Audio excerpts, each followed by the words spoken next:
Hey, how's it going, everyone? I'm excited to do today's Facebook Live. Today, we're going to actually be tackling one of the topics that was probably the most popular online. I'm sitting at home. I'm probably going to head out to the gym later on this week.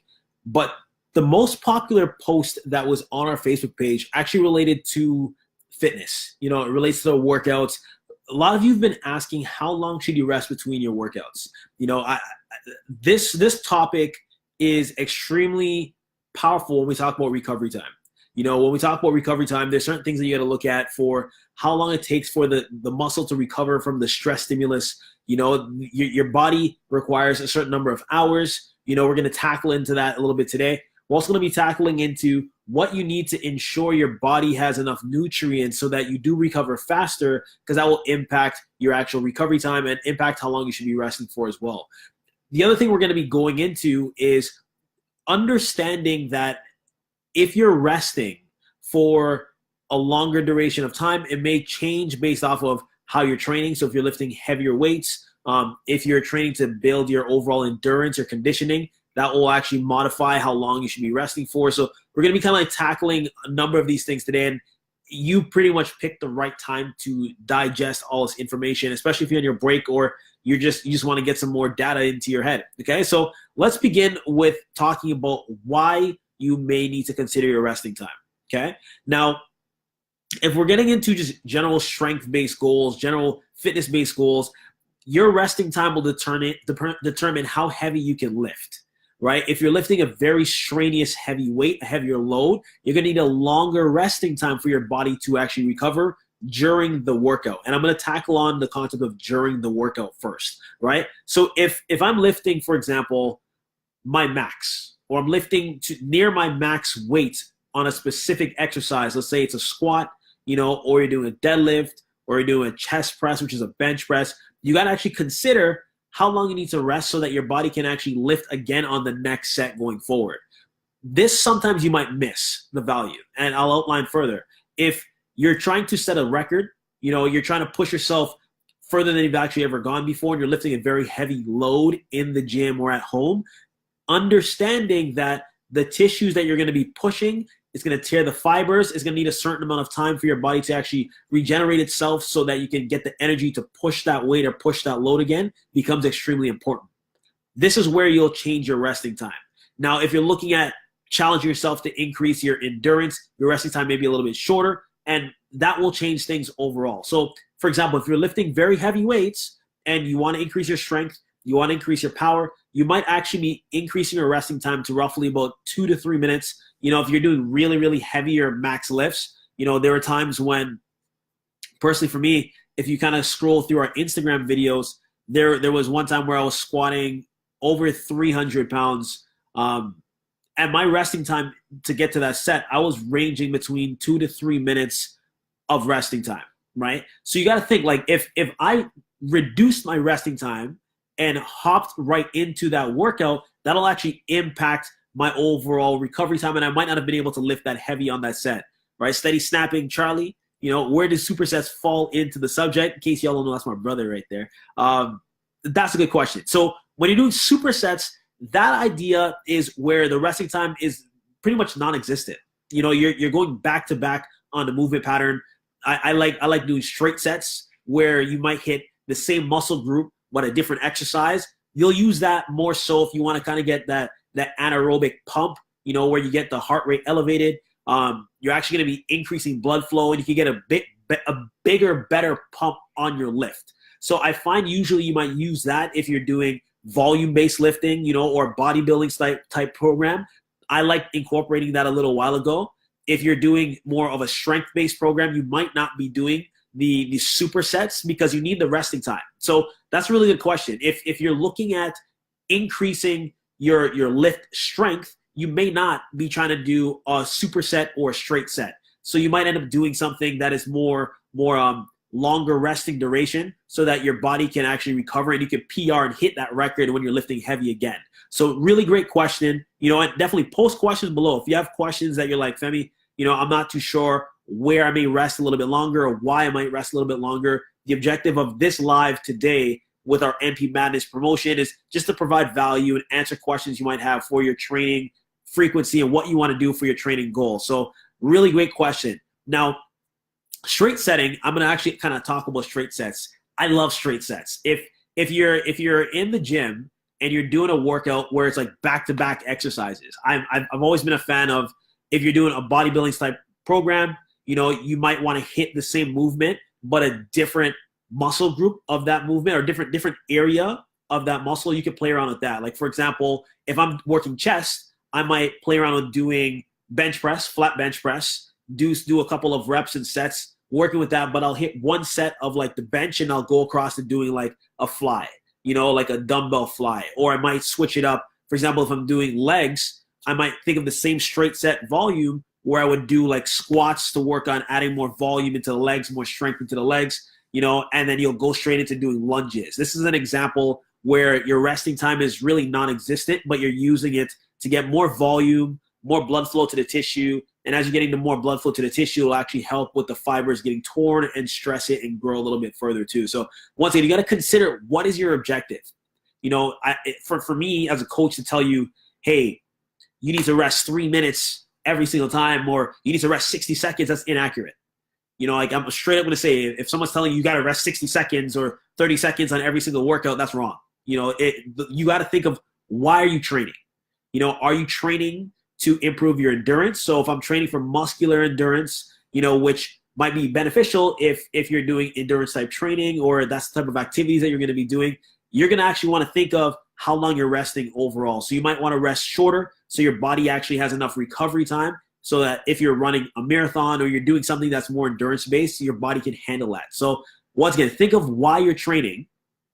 Think of what it is you're training for. Wifey's asking questions, and you will modify your resting time to actually produce that result, okay? How long should you rest if you have a pre-existing injury? Okay, that's a really good question. Now, it depends on what the injury is.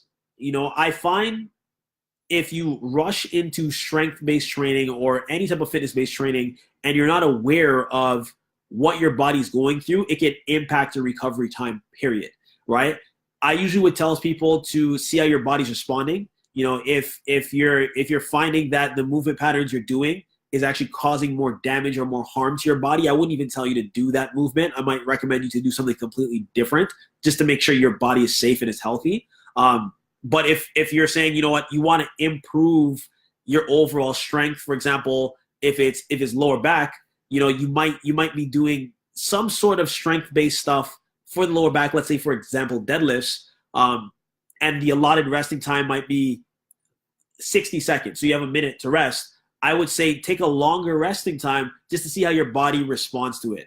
I wouldn't even just say take that longer resting time on the clock. I would actually recommend you to do some sort of like treatment stuff in between that, because if you're adding in some sort of treatment philosophy with your strength-based philosophy with the right resting time, your body actually will recover a lot faster and you'll actually see more results long-term. I think what usually happens when people have these goals of seeing changes in their body composition or seeing changes when it comes to their fitness or fat loss or muscle building goals, they kind of risk their overall health. You kind of risk your overall physical health. And you want to consider how your body is responding to the stress that you're putting it through. And I would say definitely take a little bit more time to rest. That's a really great question. And look at doing some sort of self-treatment philosophy to alleviate that tension in your body. Because if you do that, you'll find that you'll actually recover faster and long term. So that's a really good question. Okay. Now, kind of moving forward, like I said, if you're shifting from a strength-based workout program where you're lifting heavier weights, once again, that's a longer resting time because the weight is longer or weight is heavier. So it's going to stress the fibers, it's going to stress your nervous system. And your nervous system actually needs more recovery time than just the muscle tissue. Just something to think about. You want to kind of adjust your workout plan that way, your resting time and your recovery time.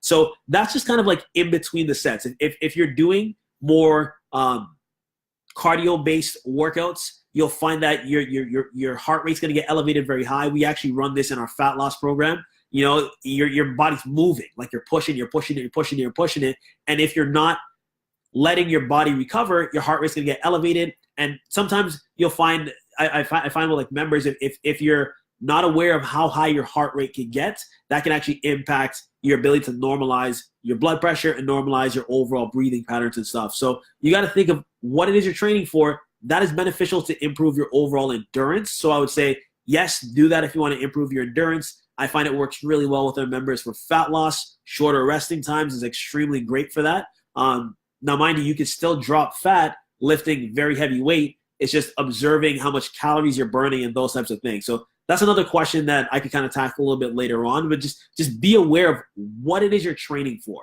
right? What it is you're training for within the workout, and then just modifying things from there to get better results. Now, kind of shifting from there, if we're thinking of post-workout, so you're finished the routine, you had an awesome workout, how long should you rest after you're completed the entire sets? Your recovery, you're trying to think of what do you need to do? How long should you need to rest when you complete the entire workout routine? This is where it's kind of a bit of a debate, right? If you're training for a very heavy strength-based program, like I said, your central nervous system is going to be shocked, right? Because your central nervous system is shocked from such a heavy stimulus of weight training, you need more resting time.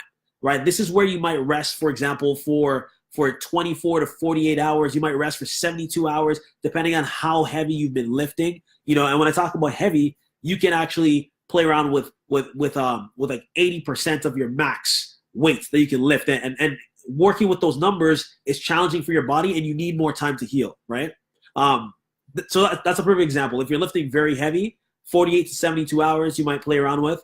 If you're doing more of like the aerobic, heart rate, fat loss type of workout, some of them call it HIIT, playing around with whatever your resting time may be, that resting time for days, maybe 24 to 48, okay?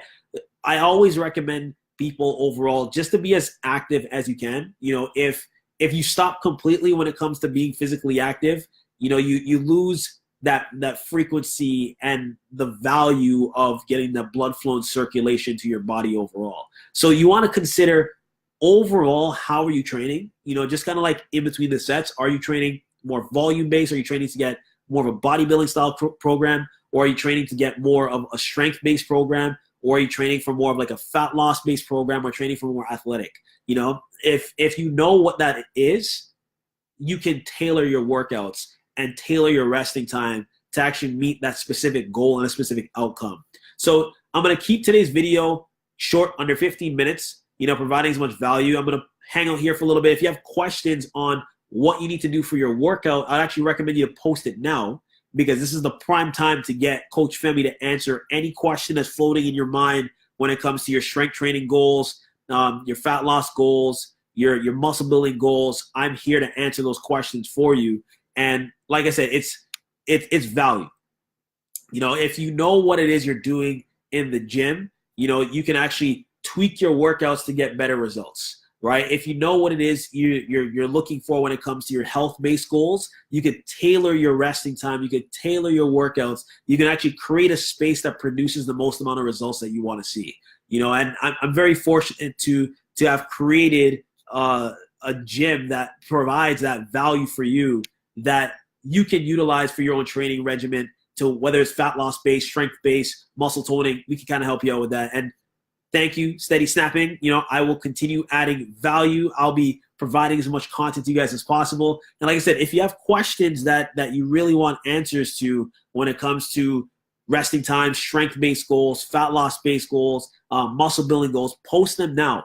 Right? I'm going to be online for a short period of time answering all of your questions. And this is something new, right? It's to provide value for you, so you can really get answers to some of the problems you might be faced when it comes to getting better results in the gym, getting better results at home. And like I said, it's all about providing value. So if you want a bit of a recap, resting times will vary based off of your goals. If you're looking at putting on more muscle mass, if you're looking at getting stronger, your resting time will be a little bit different. If you're looking at dropping fat, your resting time will be a little bit different.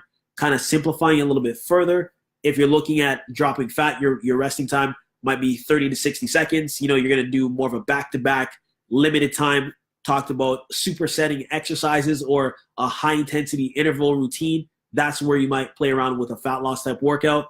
if you're looking at getting stronger, right, you might be resting for roughly about 2 to 3 minutes, and if it's more power based, you might be resting for about 3 to 5 minutes, depending on how heavy you're lifting overall.